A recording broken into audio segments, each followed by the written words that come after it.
Bismillah ar-Rahman ar-Rahim. Assalamu alaikum wa rahmatullahi wa barakatuh. Welcome to my channel, Mr. Mahmoud Helmi channel. Today, inshallah, we will have the chapter for the trial of Charles Darnley from A Tale of Two Cities by Charles Dickens. The story of grade 9, first term. Chapter 4. The trial of Charles Darnley. Time 5 years later, the year 1780. Place the Old Bailey Court in London, England. Mr. Attorney General accused Darnley of collecting information about England for the benefit of France. Let's start with the summary of the chapter. 5 years had passed and Dr. Minette regained his health, returned to practicing medicine and lived happily with his daughter in London. England had been at war with the Americans for 5 years, but France was helping the Americans and England was losing her battles. There was a trial at the Old Bailey Court, a trial of treason. The accused man was Charles Darnley. Charles Darnley was charged with passing government secrets about the English army to the French king. The Attorney General accused Darnley that he had collected information about the English troops that were going to the English colonies in North America. There were 6 witnesses against Darnley. They were John Parsad, Roger Clyde, Mr. Laurie, Lucy Minette, Dr. Minette, and a 6th witness. Mr. Laurie, Miss Minette, and Dr. Minette were called to testify against Charles Darnley because they had met him on board the ship that had carried them from Calais to Dover 5 years ago when they were moving Dr. Minette secretly from Paris. Darnley's lawyer was Mr. Stryver, and his assistant was Mr. Sidney Carton. So in that chapter, we know about new characters, Charles Darnley, Mr. Stryver, the lawyer, and his assistant, Sidney Carton. The first witness, John Parsad, said that he discovered that Darnley was a spy because he found lists of the movements of the English troops in his house. But Mr. Stryver proved that Parsad was an ex-convict and a gambler and spoiled his witness. The second witness, Roger Clyde, was Darnley's servant. He said that he had seen Darnley's papers and lists of the troops and military equipment that England was sending to North America. He also said that he saw him give these papers to some Frenchmen on the boat that traveled between Dover and Calais. But Mr. Stryver proved that Roger Clyde was a thief and was once working for the French government himself, and therefore his witness was spoiled. The third witness was Mr. Laurie.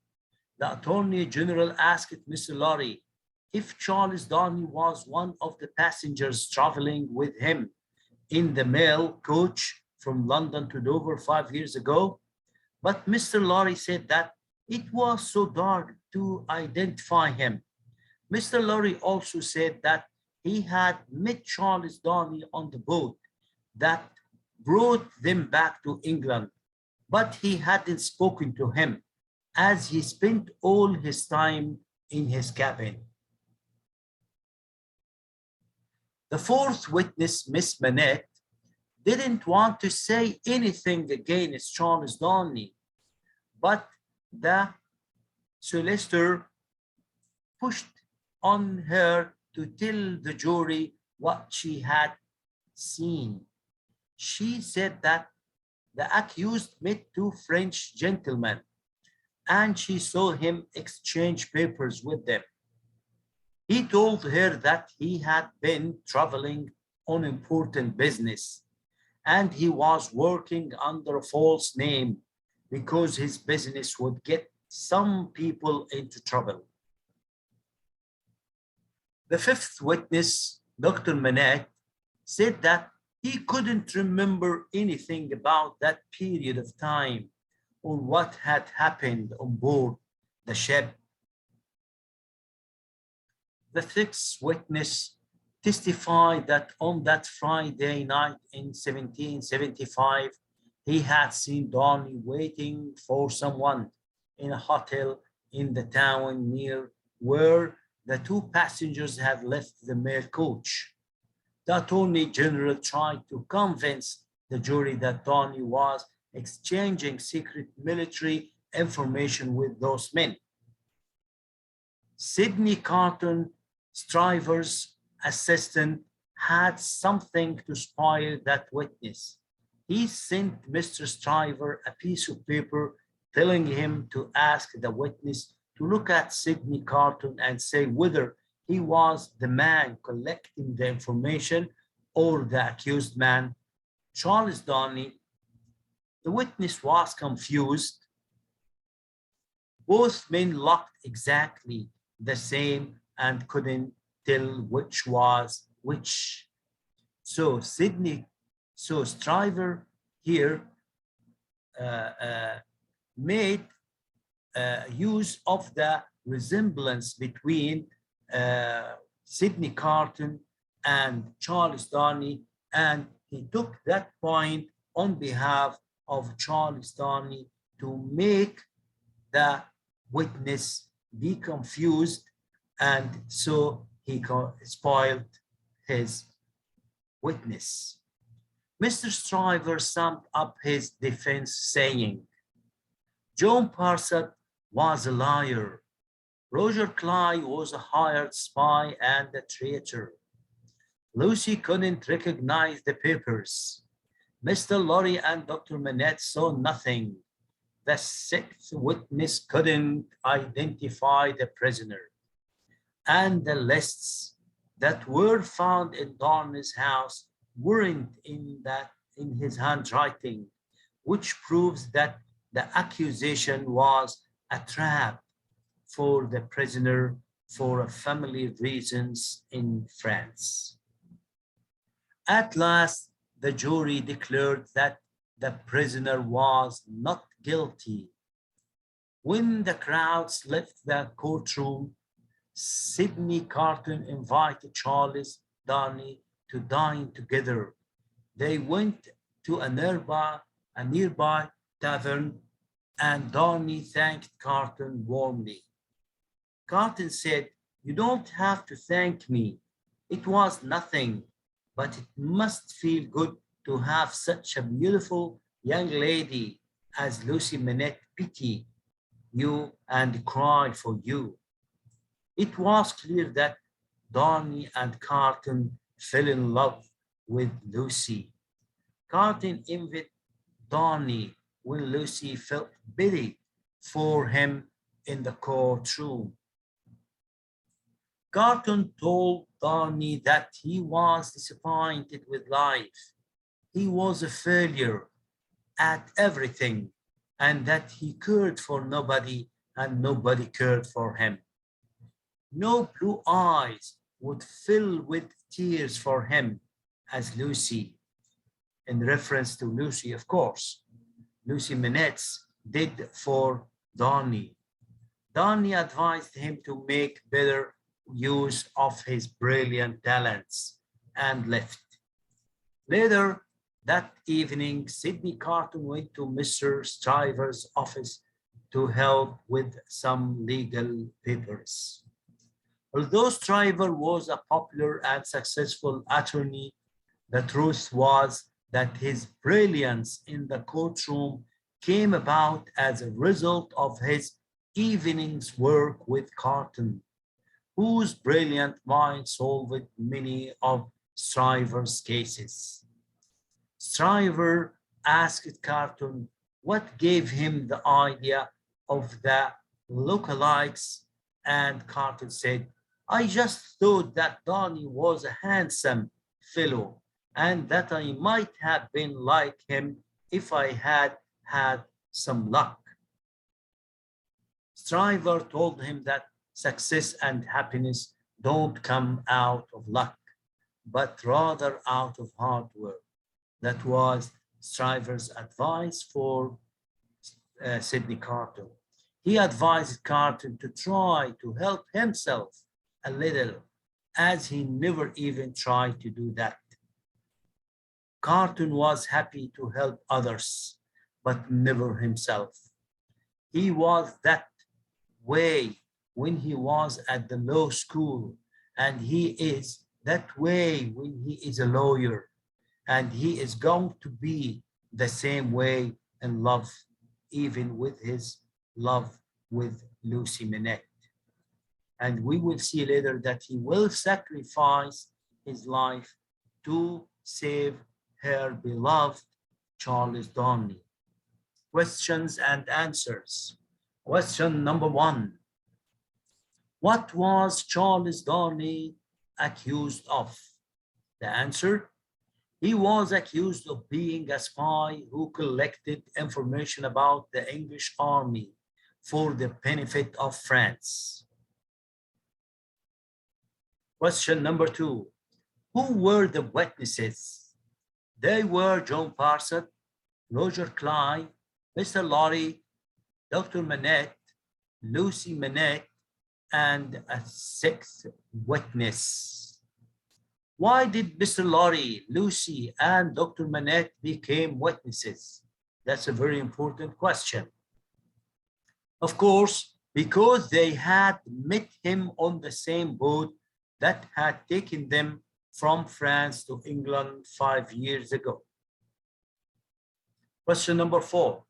How was Sydney Carton's presence at the court of great importance? Why do you think that Sydney Carton, the assistant of the lawyer, looked exactly the same as Charles Darnley? This helped Mr. Stryver spoil the witness of the 6th witness, who was confused and couldn't tell which one of the two young men met the two people and exchanged the information with. Question number 5. Where was the trial of treason? It was at the Old Bailey Court in London. What advice did Darnley give to Sydney Carton? He advised him to try to use his talents better and to care for people in order to find friends around him. If you want to know why I'm getting drunk, it is because I am disappointed with life. Comment. When we have questions like this, we have to say who said, to whom, and your comment about that quotation. Sydney Carton said this to Darnley in the tavern after the trial. Carton envied Darnley for the many friends who cared for him, especially Lucy Minette. He also envied him when he notes that Lucy cried and felt pity for him. You might have made better use of your brilliant talents. Comment. Who said that? Charles Darnley said this to Carton in the tavern. after the trial. Carton had declared that he never liked anybody. Dundee didn't know that Carton saved his life for the sake of Lucy and to help Mr. Stryver, the lawyer. He advised him to use his talents to make a better life for himself. Question number 9. You are content to help others, but never yourself. Comment. Mr. Stryver said this to Sidney Carton, who was upset because he never had any luck in his life and wished he would be happy like Charles Darnley. Mr. Stryver reminded him that he had always been like a jackal, working hard for the benefit of others. And there was once a question in the exam: who stands for the jackal and who stands for the lion? Of course, the one who stands for the jackal was Sidney Carton, and who stands for the lion, of course, that was Stryver, because he always gains the fruits of Sidney Carton's work and achievements and talents, because he is working all night to solve the cases, and of course he gains the fame and money instead of Sidney Carton. I care for no man, and no man cares for me. Carton said this to Darnley in the tavern after the trial. He confessed that he never cared for anyone, and no one seemed to care for him. Question number 11. Mr. Stryver was the mouth that voiced Carton's intelligence. Explain. That's right. Stryver was a popular and successful attorney, but it was all because of Carton's intelligence. All the success that Stryver had at the courtroom came about as a result of his evening's work with Carton, whose brilliant mind solved many of Stryver's cases. As I told you, who stands for the jackal and who stands for the lion? Sidney Carton stands for the jackal, who works for the benefit of others, and Stryver stands for the lion, that who gains the fruit of others' work. Now, my dear students, we have finished with questions and answers, and now I'd like you to see a scene for the part that or the chapter that we have studied. Let's see and enjoy together that scene. Traitor to our Lord the King, by reason of his having assisted the French King Louis in his wars against England in North America. He has thus indirectly aided the American general, George Washington, in his hopeless struggle against our noble countrymen. Your Lordship, I will prove to this court that this man, Charles Darnley, is a contemptible spy. The prisoner has been passing and repassing from France to England on secret business of which he can give no good account.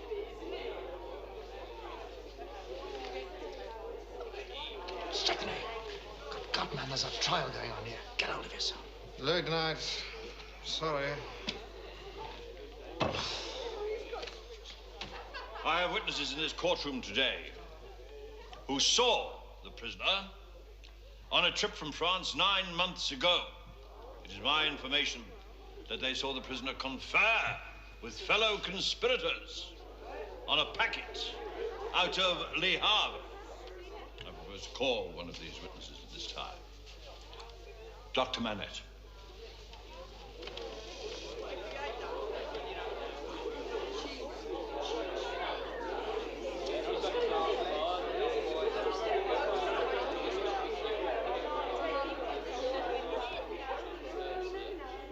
Dr. Minette, can you identify the prisoner as your fellow traveler returning from France? Unfortunately, I was recovering from a long illness at the time. My mind was a blank, you see, for a long period. And I can only thank a gracious God now for restoring my faculties once again. Once again, can you identify the prisoner? No. Were you traveling alone? I was accompanied by Mr. Jarvis Laurie and my daughter. Thank you. I now call Miss Lucy Minette.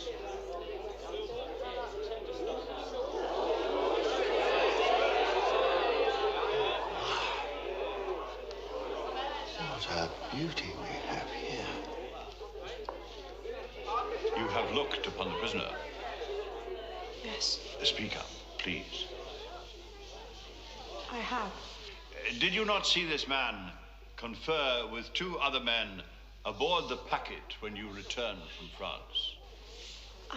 Speak up, please. We cannot hear you. Yes, I saw him. And were there not papers passed between these men that night? I saw papers. I could not hear what was said. Mr. Darnay told The me. prisoner. Prisoner. Yes.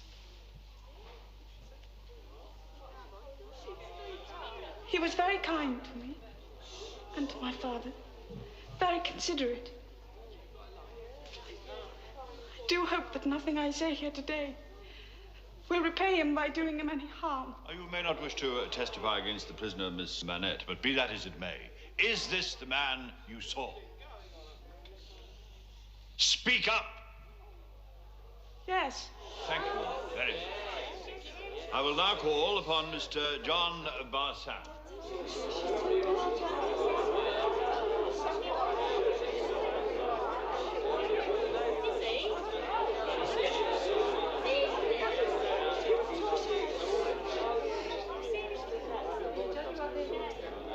I saw the prisoner with my own eyes. I watched him as he passed on secret information to two French gentlemen on 3 different occasions. You are absolutely certain that it was the prisoner here, Charles Darnay, who passed on this vital and important government information about our military strength to these spies? I am, sir. Would you, sir, be so very kind as to amplify your public-spirited gesture even further by telling the court in more detail about the events which surrounded the passing of this vitally important government information that evening? Yes, sir. I should be delighted. It was during the month of February that I had occasion to travel to France. Oh, what do you have, my wicked fellow? I'll have 2 crown, if you don't mind, please. But of course, the money first, always. He works for the French. Him. When I espied the prisoner. He's a paid The informer. prisoner in the dock. Real name, Guillermin. Sailing late. As I mounted the gangplank, Spies for the French everywhere. Nasty reputation. Just mention his real name, that's all. there was something odd You about do that, and he'll suddenly forget what he's here for. Who paid him this time? Who knows? Someone in France. Doesn't matter. You want him to shut up? engaged the prisoner. Mention his real name. Their air was decidedly conspiratorial. Then the papers were passed between them. The 2 Frenchmen disembarked, and the prisoner went to his cabin, where he stayed for the rest of the journey. I thank you for your testimony, sir. And I wish to commend you now in this courtroom for the noble and patriotic duty of coming forward to identify this traitor. Glad the defense will question the witness. You may proceed. What do you live upon, sir? Property? What property? I can't precisely remember where. This information that you say you saw passed on, did you actually read it? Yes, sir. But I didn't study on it. Marked secret, you know. How much did you receive to give this evidence today? Nothing. Nothing at all to lay a trap for this prisoner? No. You swear to that? I do. My lad, I have no further questions of this witness. Oh, just one moment, my lad, if I may.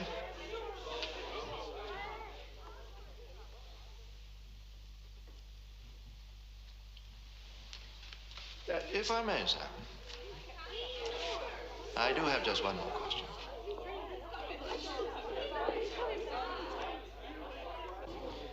Tell this court that you're absolutely certain in your identification of this prisoner. Yes, sir. Have you ever seen anyone who looked like the prisoner?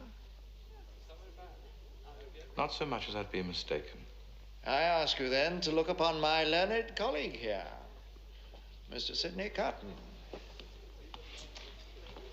Standing still.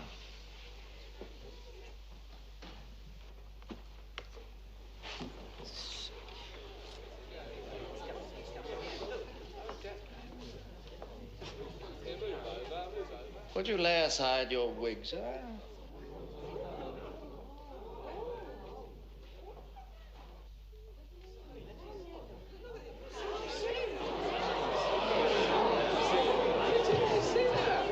Are they not very much like each other? Look closely, sir.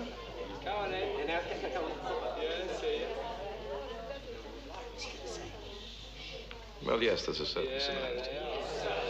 But I'm not mistaken. The man I saw on the wharf was the prisoner, Charles Darnay. I should like to probe your memory a little further, Mr. Guillemin. Yes? Would you like a closer look, perhaps, Mr. Guillemin? The name of the witness is Bart, sir. Oh, yes, of course. Forgive me. Speak up, sir. Do you remain certain in your identification?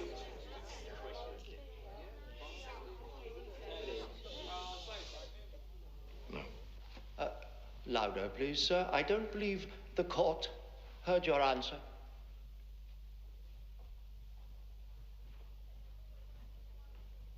No. No.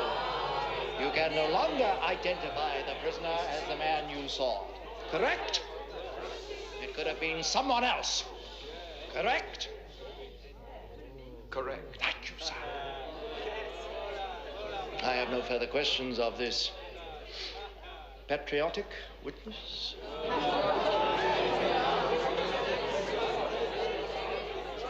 I don't understand what happened to him.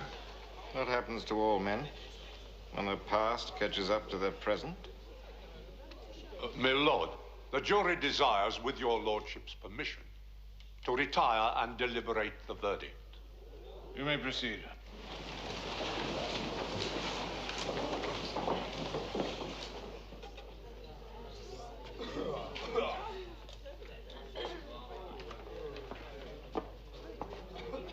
If I may inquire, Mr. Laurie, the young lady seemed quite distressed. How's she faring now? She's recovering, thank you. I'll tell the prisoner. He seemed to be quite concerned for her. Or perhaps you might tell him yourself? Well, But of course. A respectable bank gentleman such as you, it wouldn't do to be speaking to the prisoner in public, would it?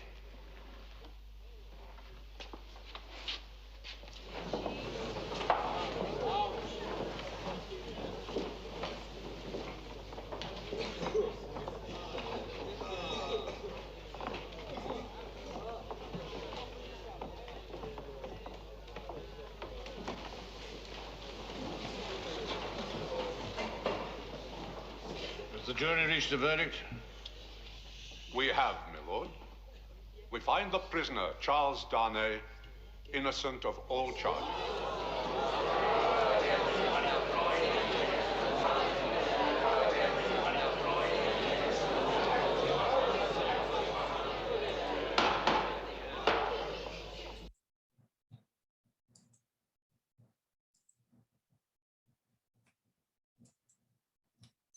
Thank you for watching, my dear students, And as you have seen that the incidents in the movie maybe look a little bit different from the incidents from the text we are studying, but it doesn't matter. That I want you to have a look to the movie and enjoy watching the movie and compare between the text and the incidents in the text and the incidents in the movie. Thank you again for watching. I want you to study the questions and the answers. And before you study the questions and answers, read the summary carefully and then try to keep the questions and answers by heart and try to answer the extra questions yourself. Thank you for watching. Till we meet again in chapter 5. Wish you the best of luck. Thank you.